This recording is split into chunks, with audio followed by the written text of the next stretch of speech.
Now we gotta do one of these. Cool. Maybe we should start by drinking. Start by drinking? Yeah. Fuck, the bottle's gonna fall over. The bag's gonna fall over. So maybe Just take a sip and then put it back, and that's how we start. It looks so nice. It's so perfect. Chat, it'll be worth it. Okay. Maybe I can just remove it. What's this drink that you have here? So here we have some, I think it's soju. It's Korean. White soju like this. I've never seen something like this. Very beautiful bottle. $8 only, actually. Well, I guess I should show it here for clipping. How much percentage? 24%. 375 milliliters, ladies and gentlemen. $8. So, cheers. Cheers. Chapter 1, episode 1, season 1 podcast. Our starting first with podcast. The Emperor, the true taste of distilled liquor. Shout out Korea here. Shout out Korea. Fuck yeah, shout out Korea. Good? One more. One more. Make sure that's... Good? Chad, this is non-alcoholic. Whoever is guessing what this is, it's a non-alcoholic drink. Yeah, it's juice. It's water. It's Korean water, actually, made out of rice and sweet potato. And it's just been distilled a little bit. That's it. But it is water. Okay, what are we doing? We're talking about Swayze. Good. Should I start with question, you answer? Let's do that. And then if I have any follow-up questions, I keep asking. If not, then you go on to the next question and then I answer. Yeah. Yeah, good. Are we recording? We are recording. What? 2 minutes already? Oh, that was no way. The time flies. That was fucking 2 minutes. 2 minutes just to get a drink like that? That was wow. 2 minutes. Okay, let's get started. All right. So what's the wildest thing you've done in NYC just to keep Swayze alive? The wildest thing we've done in NYC to keep Swayze alive. It's actually tough.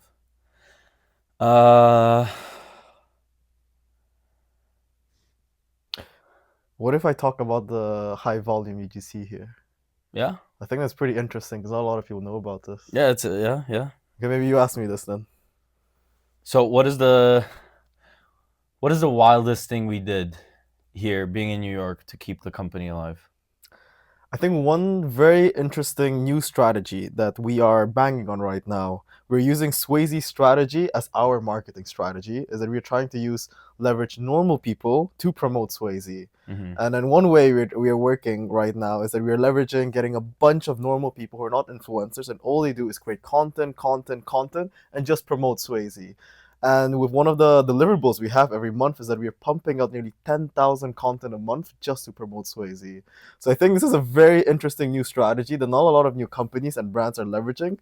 Such high volume type of promotional reels. Previously, all we did was one reel, one content, and that's really it. Not even. We would post a video every couple days, right? I think it would be maybe three videos a week. Yeah. Now we're getting 10,000 a month. So this is a very, very cool, extreme marketing. Because we have over 10 external creators, and then we have 5 in-house creators, and then we have 2 clippers in India. So that puts us at around 17 people on the content team itself, right? So that's 17 people. Usually each person has more than one account, 2-3 accounts, 2-3 videos per account. A lot of content. But that's what it takes to go viral, synthetically creating virality here. If it works. If it works. If it works. I still wonder about that. Whether it's is this sustainable? Or if every company starts doing this and then just social media is flooded with brand content, and at what point does it stop being effective? Well, maybe because this is so new, we should be leveraging as an opportunity. I think it's worth a try. Until it gets picked up by all the bigger brands. It's worth a try for sure. It's worth a try. I'll go on to the next question, Kuba. Mm-hmm. Do you think founders should sacrifice everything, sleeping, friends, health, to make it? No. I don't think so. It's actually a very interesting question. Personally, for me, I I admire it, and I think I admire the people that are capable of doing that. And in a way, I respect it, and in a way, I feel bad because I think it's necessary if you really want to make it. I think you have to do that.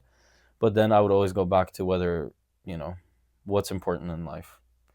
Is it worth it to throw everything that you care about and love and that you've worked, in my case, 25 years of your life to build relationships, people, friendships, whatever, to be successful?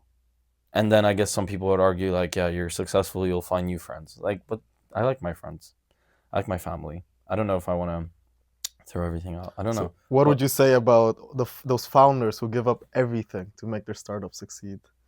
Again, I respect it. I respect it, and I think it's very honorable. And I respect it, but I feel bad for them because I don't imagine that these people are happy in the end of the day. Like, great, you make a lot of money, you're very successful, people look up to you, you're a superstar. Are you happy? Well, I don't think you need to destroy your life to be a Mm-mm. founder. I think if you're good and you're well organized, you can balance quite a lot of these things. Agreed. People often talk about a triangle. You can only pick two out of the three, and the three was always either Time. no sleep, friends S- and social, or like career or studies. yeah, sleep, social, And you can only career. pick like two out of these three. Hmm. Either like career and friends but no sleep, or like sleep and career but no friends. But I think as a good founder, you could balance these three. I think it's interesting, especially in New York, because it all blends in together so much. I think, especially being in New York and maybe being like from Europe the way we are, when we come here, our work becomes our friends and our friends become our work. Like, kind of every social function we go to is work related. So I think the two blend. And I think if you're really working in that like high caliber space, typically it becomes that way. Your work and friends blend. There's no way. I don't think it's sustainable to upkeep both. You can't live a social life entirely separate from your professional life and vice versa. It kind of, if you want to have both, you have to make them work together, and I think you still lose out on the sleep part a lot. um So it looks like you can only pick two out of three then still. I'd still say Sacrifice you the have to sleep. pick two. And I think in New York you kind of have to pick one, or you make two your one. That's my point. Is like, you want friends, you make friends in line with your work. You want to focus on your career, you get friends in line with your work. It kind of all, because I think people are so hardworking here and so ambitious in New York, that if you want to keep up, that's the only way to do it. I think if you try to balance it and try to, I have noticed that in New York here, people, so they work really hard in New York. But at the same time, I find Americans, the ones in New York, they're also very health conscious. Like people, very. like they care about running a lot, going to sauna, not clubbing. They work really hard. They socialize pretty well as well. And it seems like all of this is part of their socializing But as I think well. that's New York, right? Like, that's the thing about New York. You are competing against like the best in every aspect, right? Like, it's crazy to me. Yeah, these people, even actually, sorry, good example is like Roy from Cluely. Like, he's what, 21, running a company valued at, I don't fucking know what, raised 120 50 million, million. $120 million. He's in great shape. He seems to have a great social life. Obviously, that's difficult, but like, I was talking about New York. He's in San Francisco. But I think New York is the culmination of these kinds of people. Is like, and that's what pushes you and maybe demotivates you sometimes. Is like, you're surrounded by people that are so fucking good. Working out, staying healthy, doing fun shit. It's like crazy. Like, I remember being from outside and you witness it like from the outside. It's like, it seems impossible. But then when you're like thrown in the middle of it, you either keep up or you lose. Like, you don't have a choice.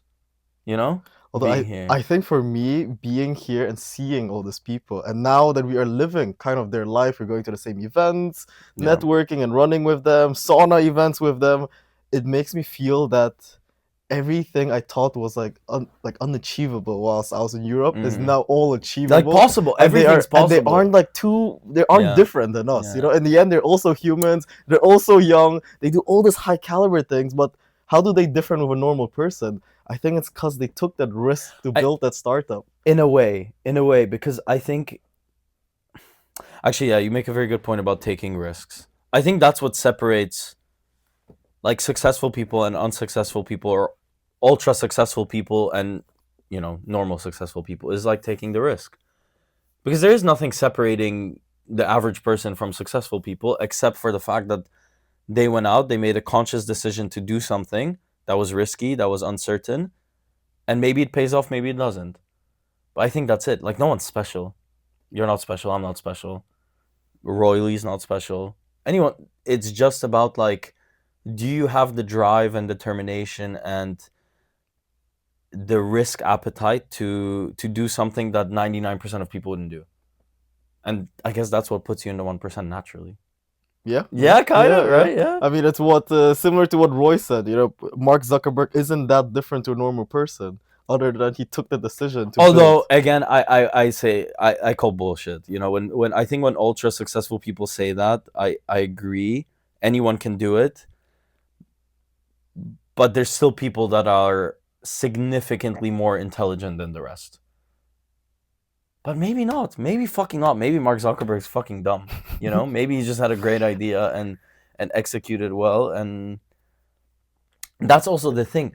I think as a society, we are so delusional in a way to believe that if somebody is successful, they are better. They are more intelligent. We should take example of them. I would still disagree. I think so many people. I don't think there's a single person in this world that is successful purely through hard work.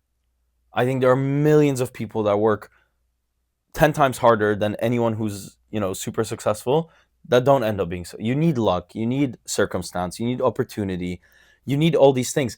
And I think all those things are provided to you if you take risks. You take risk, you get opportunity. You take risks, maybe you meet the people that you wouldn't have normally met.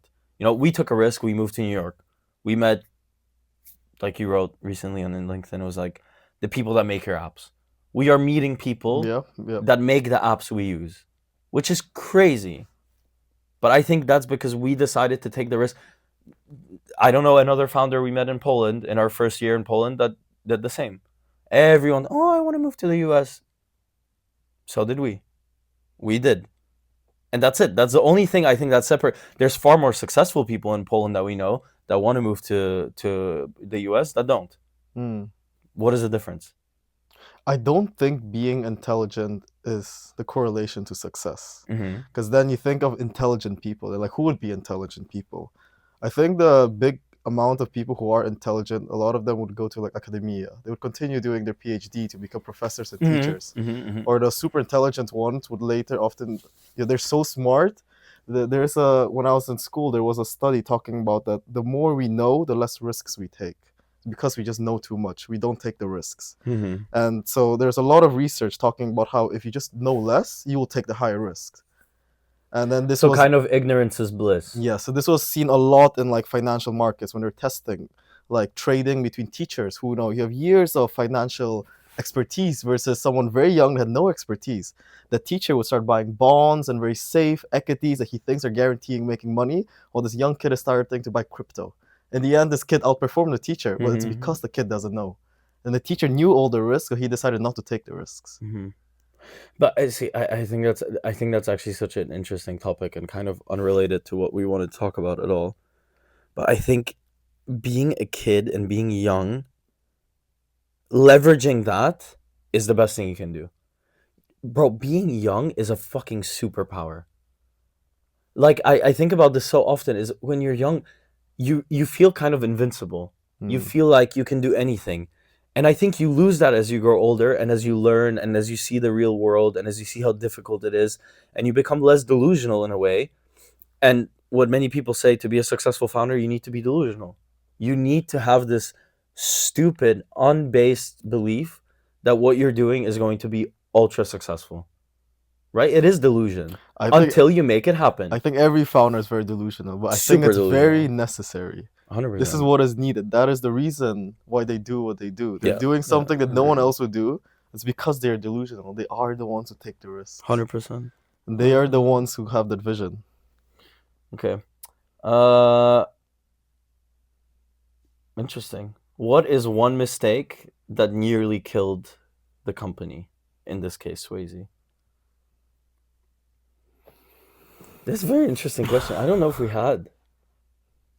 Oh, I guess our case with a British company. Fair Yeah, I point. guess for Fair context, point. we used to be called Sway Me when we started, and then there was a company. They sent us an email, a letter from lawyer, cease and desist, What was saying. that guy's name? James something. Fuck you, James. Fuck you, James. So we got a letter saying that we have to change our name. They Uh, got already trademark within EU, within the US, within the globe, and they're not happy that we're using the name Swayze because they had some similar name. And yeah, we were no, fighting they it. had a shit name. They were called Sway Me Good. I'll happily Yeah, expose them. we were I don't like think we're fighting at them a no bit. legal obligation to not talk about them. No. Sway Me Good, British company, awful name. Uh, well, we could have fought it. We Yeah, we chose could not to. have. We chose not to, which I think is good, and it was a smart decision. If we fought it, we wouldn't have the same name in the US now.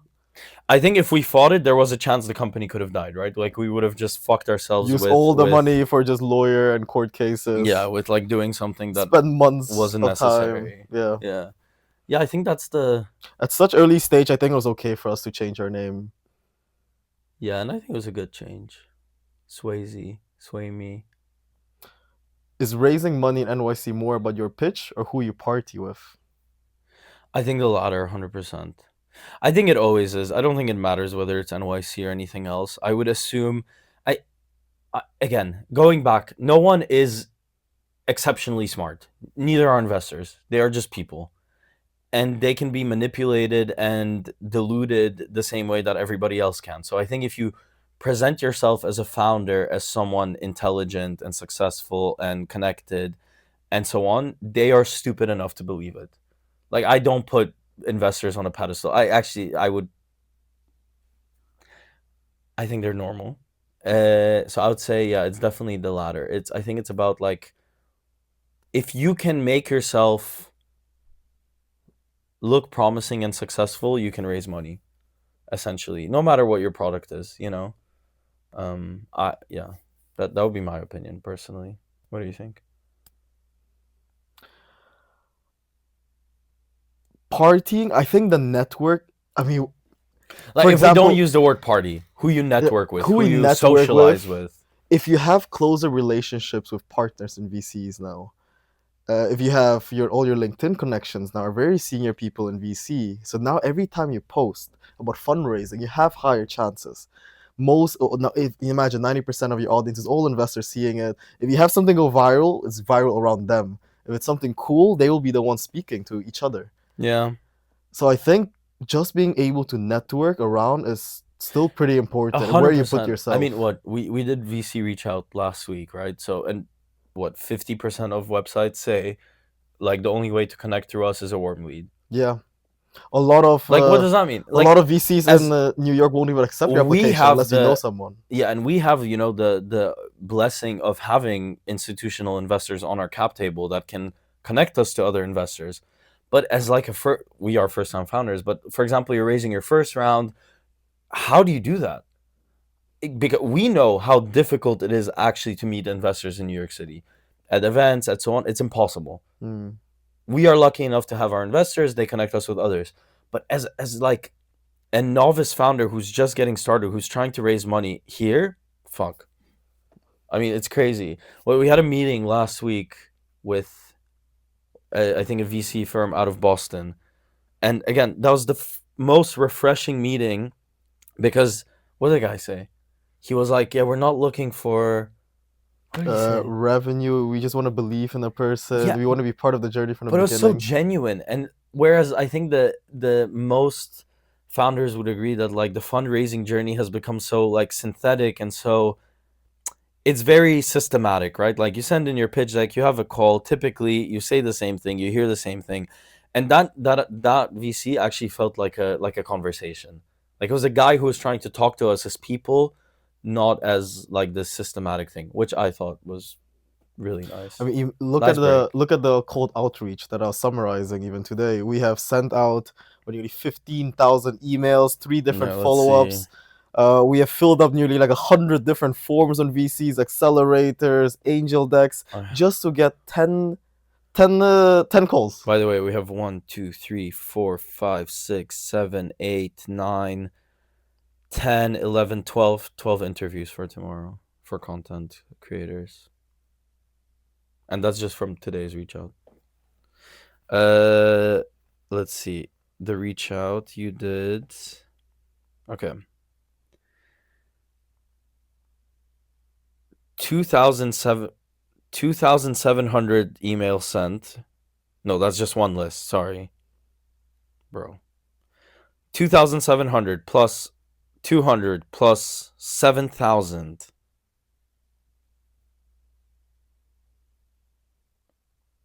A lot.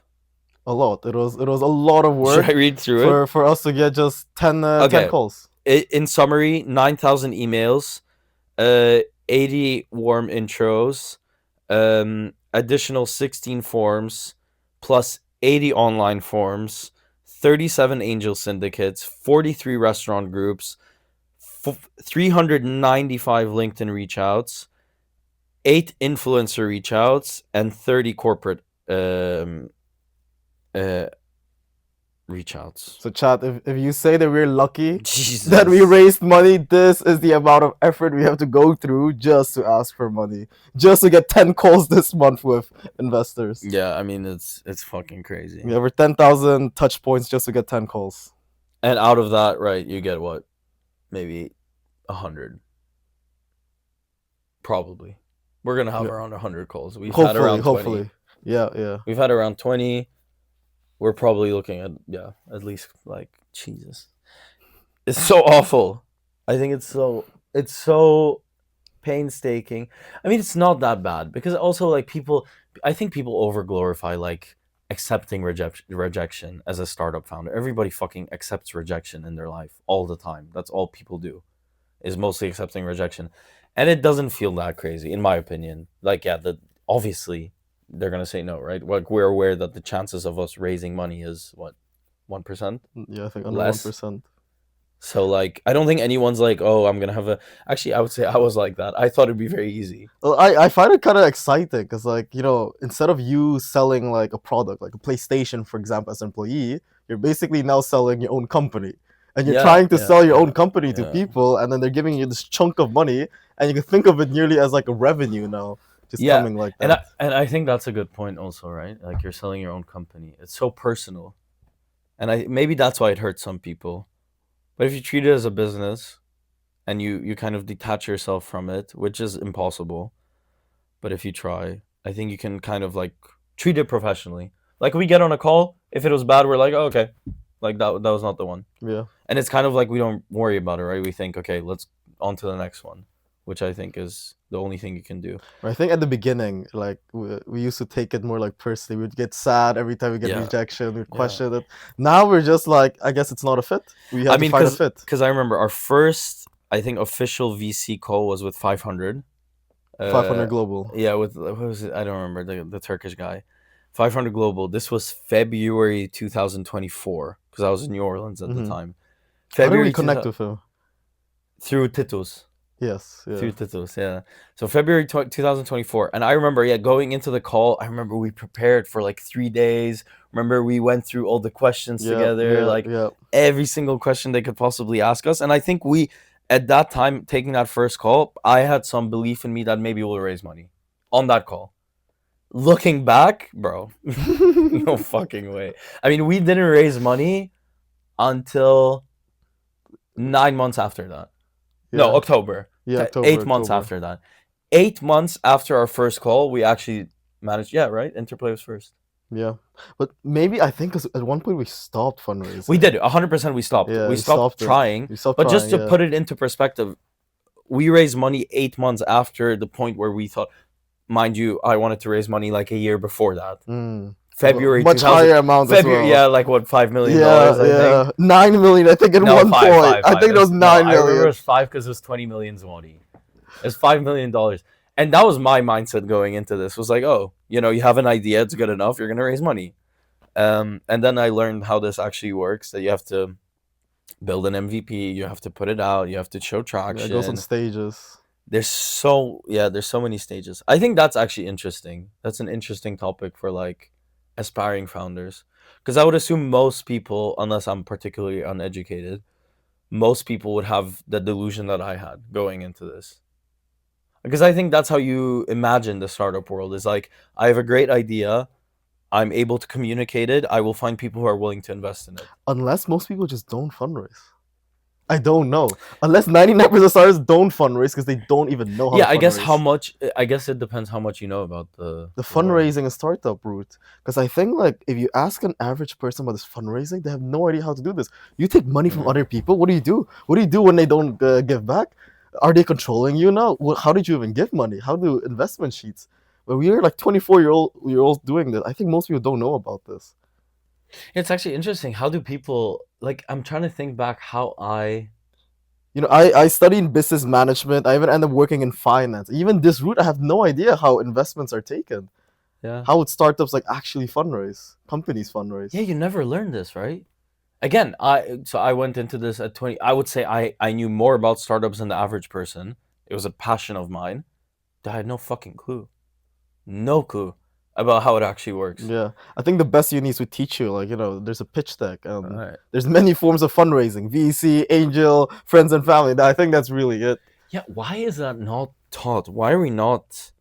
But maybe because it is, in the end of the day, we are part of this industry. So maybe it seems like common to us. And I think there's so many people that aspire to be part of this industry, but it is probably a really rare thing to go Yeah, I mean, into. at the same, I think unis don't need to teach this It's because so it is small. Like so small. Like the it's amount a of niche. founders there is It's in a the world niche, is so yeah. little. It's Yeah. not even worth it for even educating people about Yeah, but this. see that begs the question. What if we did educate people to be founders? Would there be more founders? Definitely there would be more founders. Would would that mean that there are more successful startups or would it just stay the same? But I either way, I think pushing people into this industry is beneficial, right? Because it pushes innovation more than anything. I would assume this industry.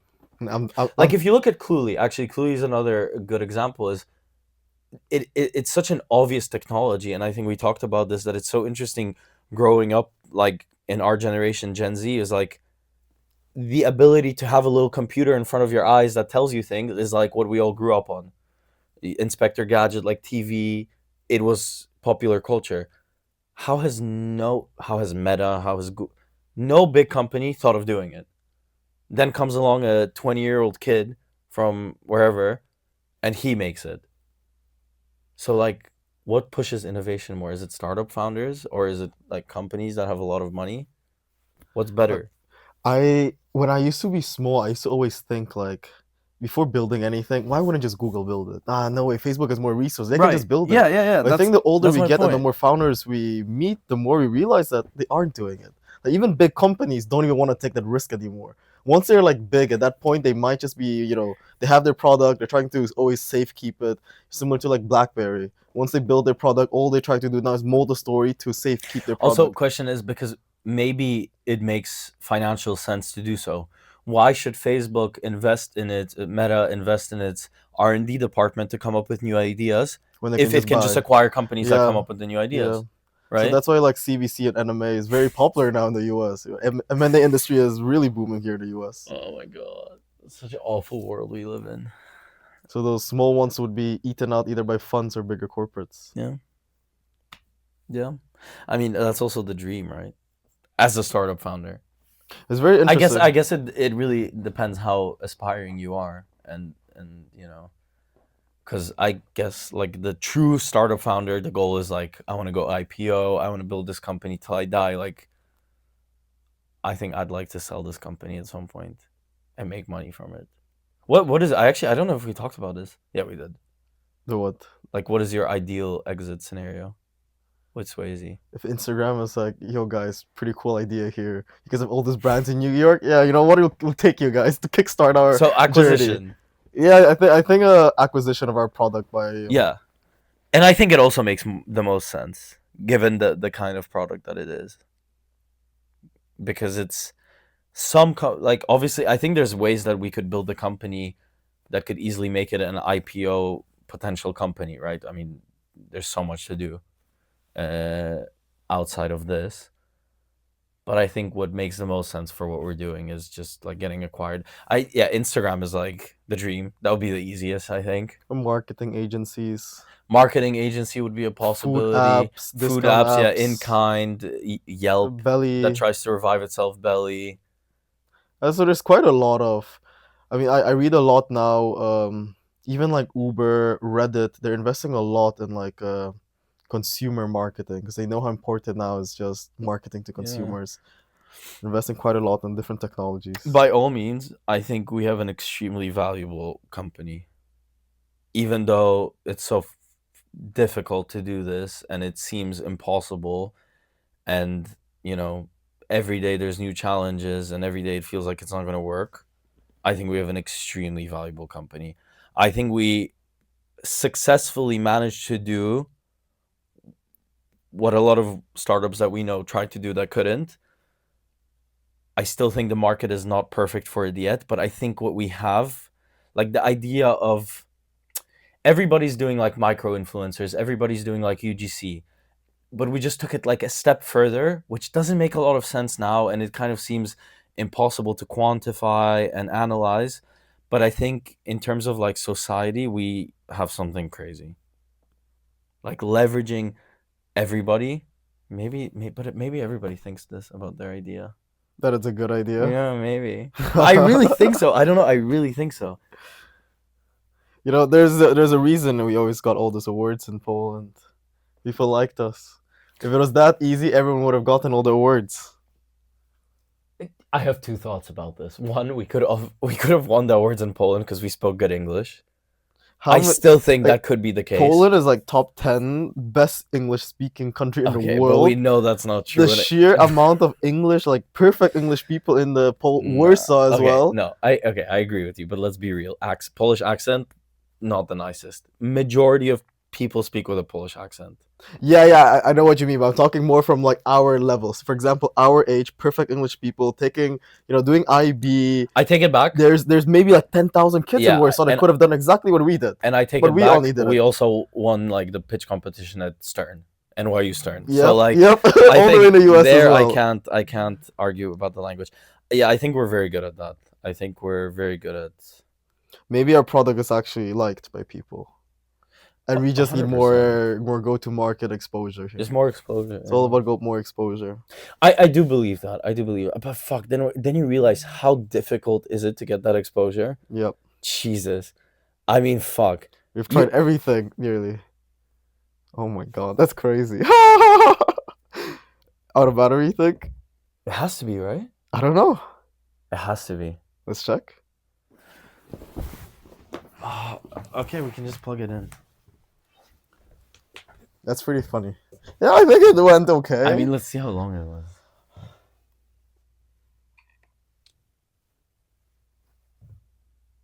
$30 minutes? Where does it end? Let's see. Oh, I thought that was actually really interesting. Ooh. Fuck. Just when we start talking about Swayze. No, it wasn't that long. I remember the Facebook talk. That was yeah, it wasn't too long. No, but then we started talking about how difficult. No. Audio? Oh shit, we still have audio. Pause.